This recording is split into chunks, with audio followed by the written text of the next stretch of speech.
Hello, critical thinkers. It's Mrs. Post here. It is April 22nd, and today we are going into a new chapter. If you guys have your Thinking Skills workbook, it is chapter 26, and it's on longer text. We pretty much finished every topic from our syllabus, so we're just going into more complex sources of information. So we're just going to review main conclusion, intermediate conclusion today. So I am trying a new program with you guys. This one is called Nearpod, and I don't know if you've used it before. If you have, then you're ahead of the game. If you haven't, then it's not too different. So what you guys will do, I'll show you how to do it, and then you guys can do it on your own. I'll just go through it really quick with you. So what you guys are going to do is you are going to, once you open up your assignment for 422, and after you guys take attendance, make sure you're taking attendance, you guys are going to click on the link right here. You can always just go to nearpod.com also, that works, and then you can click in the class code right here. So your assignment is actually in Nearpod. You don't have to add anything here, any other documents. All your work will actually be done in that particular website, so that's nice. That's a good thing about it. If you haven't done it before, that's kind of the point of it. From what I understand, I'm still trying to figure it out. Anyway, so you guys are going to go to nearpod.com, or you can just click the link right here. Okay, otherwise you can enter in this KRBCW. And make sure you enter in your first and last name. When you guys are doing this, the directions say if you have any questions, just go to the post office and ask anyone if they have a question. You can ask me, or anyone in the class can respond in the post office, just so you can help each other. Maybe someone's having the same issue. So I went through this and it worked out fine on mine, but we'll see. So you can go ahead and click on the link, and hopefully mine won't direct me to the teacher account. It'll direct me to yours, to the student version. I don't know what this is doing. So anyway, it'll look something like this, because this one will take you right to the code. Otherwise, I'll show you what it'll look like. But anyway, enter in your name, enter in your first and your last name so I can get your feedback.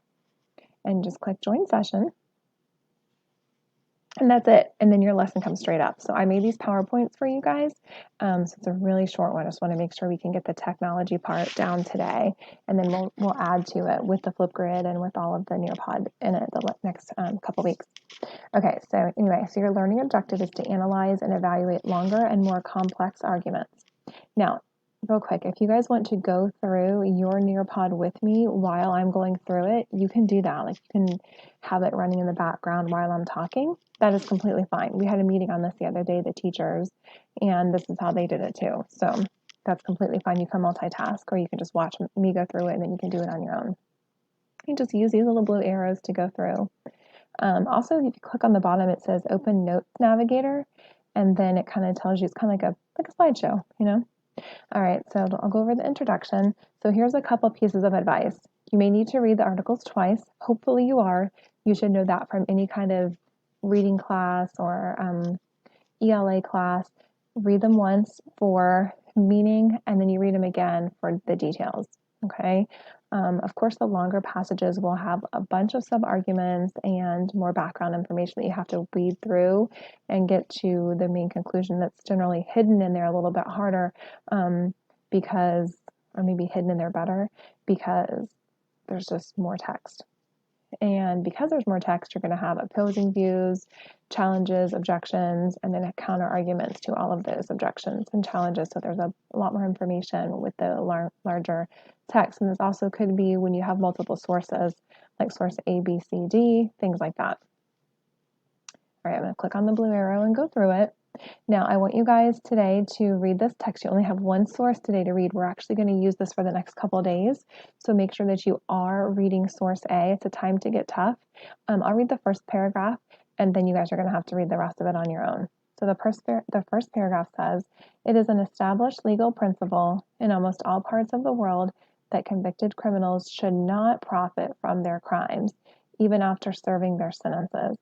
Obviously, offenders such as fraudsters and armed robbers cannot be allowed to retire comfortably on the money they made fraudulently or by robbing banks."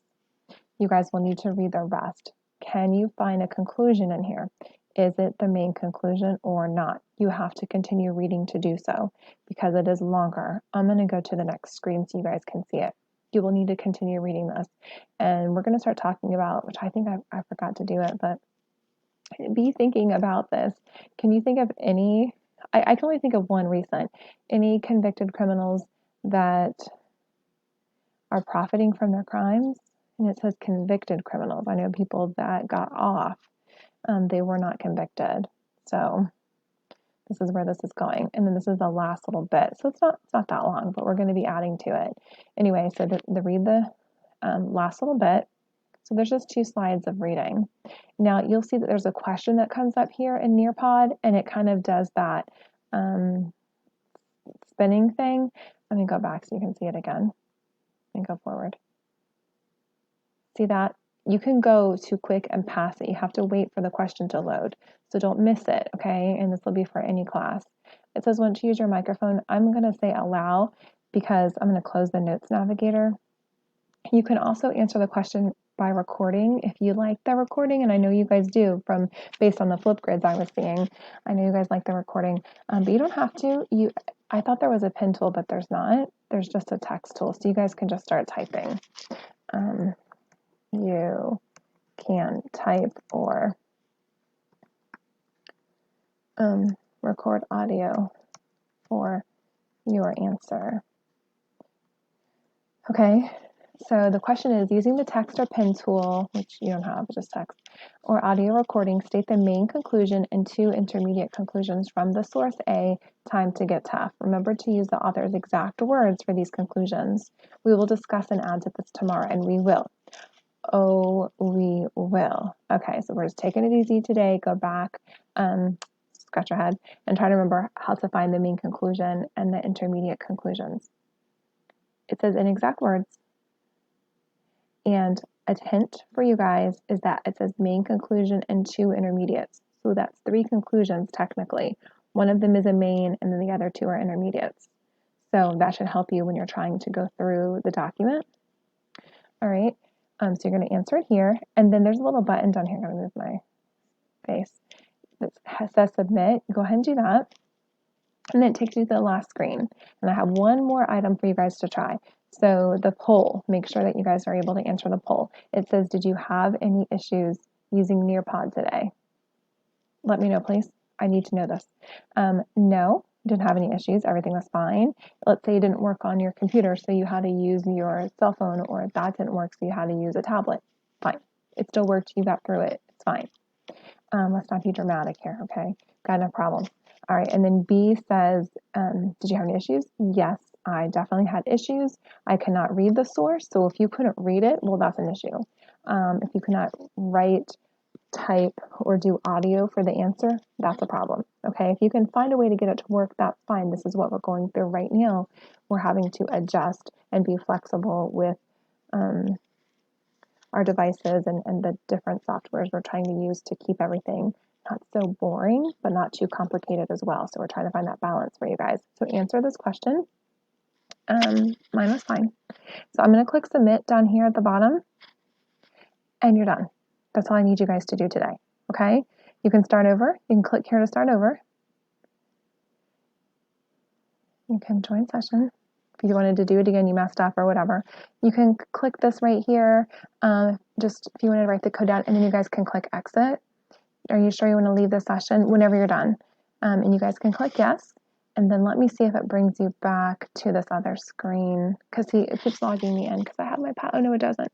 Okay, so if you just wanted to go straight to nearpod.com, you can. And then where it says students, enter the code, that's where you guys could enter that KRBCW in case you wanted to log in this way. That's an option too.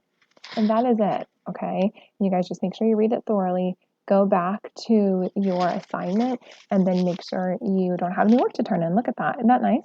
And then you guys will just click turn in. And that's all I need you guys to do for today. Okay, so try that. So tomorrow we're going to add to it. So I need you guys to make sure you read the article.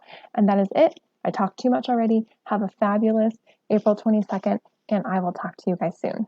Bye.